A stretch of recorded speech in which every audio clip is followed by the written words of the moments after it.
વરવાડા તાલુકાના નવા નાવડા ગામના ઉદ્યોગપતિ આગેવાન દ્વારા વિધવા મહિલાઓ તેમજ આર્થિક રીતે નબળા પરિવારની મહિલાઓ માટે ફ્રીમાં ધાર્મિક યાત્રાનું આયોજન કરાયું છે। દર 3 વર્ષે અલગ અલગ સ્થળ પર કરવામાં આવે છે ધાર્મિક યાત્રાનું આયોજન। અત્યાર સુધીમાં 5 વખત યાત્રામાં 600 થી વધુ લોકોએ લાભ લીધો છે। બોટાદ જિલ્લાના વરવાડા તાલુકામાં આવેલ નવા નાવડા આદર્શ ગામ તરીકે ઓળખાય છે। આ ગામના દાતાઓ દ્વારા હર હંમેશ ગામના વિકાસ માટેની ચિંતા કરી અલગ અલગ આયોજનો કરી સતત ગામનો વિકાસ કરતા હોય છે। ગામના મુખ્ય દાતા અને જાણીતા ઉદ્યોગપતિ ઉદ્ધવજીભાઈ મોણપરાનો હંમેશા દાન માટેનો મહત્વનો ભાગ હોય છે। ગામ માટે કંઈક ને કંઈક આયોજન કરતા હોય છે। તેઓ ઉદ્ધવજીભાઈ દ્વારા છેલ્લા 15 વર્ષથી દર 3 વર્ષે ધાર્મિક યાત્રા પ્રવાસનું આયોજન કરવામાં આવે છે। ગામમાં રહેતી વિધવા મહિલાઓ તેમજ આર્થિક નબળા પરિવારની મહિલાઓ કે જેઓ ધાર્મિક યાત્રા કરી શકતા ન હોય તેવા માટે ધાર્મિક યાત્રાનું ઉદ્ધવજીભાઈ દ્વારા આયોજન કરવામાં આવે છે।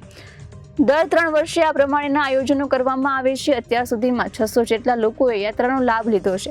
નવા નાવડા ગામથી યાત્રા પરત કરી ઘરે આવે ત્યાં સુધીની રહેવા જમવા સહિતની જે પણ જરૂરિયાત હોય તે દાતા દ્વારા પૂર્ણ કરવામાં આવે છે।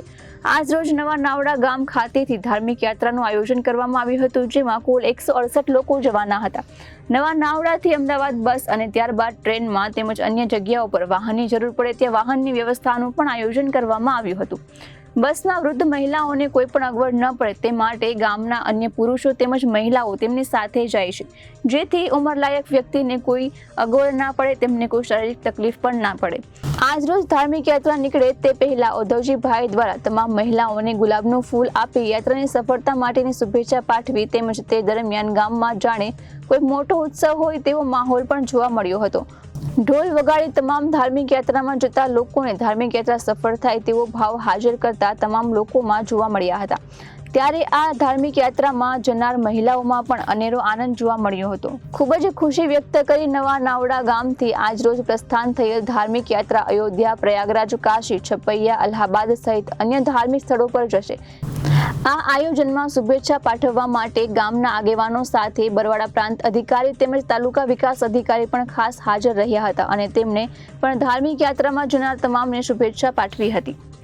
અમે બધા વિધવા બહેનો માટે આયોજન કરવામાં આવે છે કે ગામમાં કોઈ જ્ઞાતિવાદ નહીં, ગમે એ જ્ઞાતિને આવી શકે અને જાહેરાત કરી દેવાની, જેને આવવું હોય એને અમારી પાસે નામ લખાવી જાય અને આધાર કાર્ડ આપી જાય। એ રીતે અમારી વિધવા બહેનો માટેની જ આવી વ્યવસ્થા છે। હા, 168 લોકો જોડાયેલા છે આ યાત્રામાં અને અમે અહીંથી જવાના છે પ્રયાગરાજ, પ્રયાગરાજથી અયોધ્યા, અયોધ્યાથી સપૈયા, સપૈયાથી કાશી અને ચિત્રકૂટ।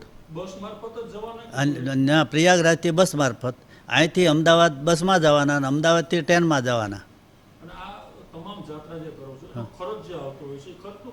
ખર્ચો અમારો પોતે જ ખર્ચો કરીએ છીએ। કોઈને અહીંથી લઈ જઈએ તો અહીંથી એમને ભાતું સાથે બાંધીને લઈ જઈએ છીએ અને કોઈ જાતનો ખર્ચ નહીં।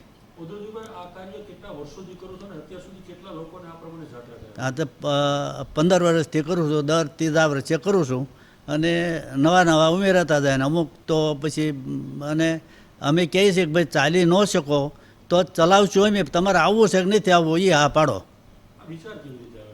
બસ એ સેવાની ભાવના હતી એટલા માટે વિચાર।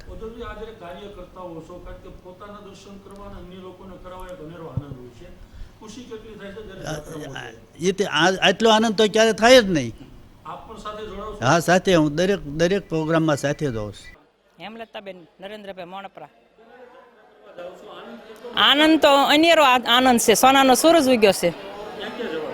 અયોધ્યા, કાશી, ચિત્રકૂટ અને છપૈયા। અમારે 1 રૂપિયાનો ખર્ચો નહીં, દાદા તો તમામ ખર્ચો આપી દેશે। આ 1 રૂપિયાનો જમવાનું નહીં, અમારે ત્યાં જમવાનું વ્યવસ્થા ઈ જ કરી દેશે એમ। અને આ અમારો અલ્હાબાદ છે આશ્રમ અમારો પોતાનો, એમાં તમારે ઉતરવાનું। આ ખબર જ નહોતી કે આ બધું અમારે જવાનું થશે એમ, અને એની બદલે અમારે ઘણી ઈચ્છા થઈ, બધે જવાનું થઈ ગયું એમ। આનંદમાં ગામ બધું બહુ ઉજ્જવળ છે, આનંદ છે ને ગામ જેવું આવું ગામ અને આ દાદા મોટા આગેવાન છે ત્યાંથી ખૂબ બધા રાજી છે એમ। આવા 5 દાદા હોય ને આ ગામમાં હોય 5 જણા તો આપણે ગામ ઉજ્જવળ બની જાય। મારું નામ ચાવડા ભરતભાઈ મુળુભાઈ, નવા નાવડા। અનોખી જાત્રાનું આયોજન, કેવું આયોજન, કોના દ્વારા આયોજન અને આનાથી ગ્રામજનોનું શું કામ? હવે આ આયોજનની અંદર અમારે નવા નાવડાના જે વધુજી દાદાના હુલામણા નામથી ઓળખાય છે અને ઉદ્યોગપતિ છે અને આવી યાત્રાનું આયોજન છેલ્લા 15 વર્ષથી કરે છે. 15 વર્ષની અંદર એક ને એક વર્ષે એ આયોજન કરે છે. હવે યાત્રાનો હેતુ કે ગામની અંદર નાના જે માણસ હોય એ તમામ માણસોને આમાં લાભ આપે છે. એમાં વિધવા બહેનોને ખાસ આપે છે. વિધવા બહેનો સિવાયના જે 15 પુરુષો હારે લે છે કે એટલે લેડીઝની દેખરેખ માટે અને સેવા માટે, અને એ સિવાયના વિધવા બહેન સિવાયના જે કંઈ હોય 5-15 જે સંબંધીઓ હોય છે એ પણ યાત્રામાં જોડાતા હોય છે. ખાસ તો શું છે કે વિધવા બહેનો જે હોય છે ને, નાના ઘરના જે બહેનો હોય છે એ આ યાત્રાની અંદર ન જઈ શકે તો આ વધુજી દાદા જે યાત્રામાં લઈ જાય તો એ માણસોને સારો લાભ મળે છે. અને વધુજી દાદાને એક સેવા કાર્યનું કામ છે તો એ લોકો આશીર્વાદ આપે છે વધુજી દાદાને. રિપોર્ટર ચિંતન વાગડિયા, ABC ન્યૂઝ, બરવાળા.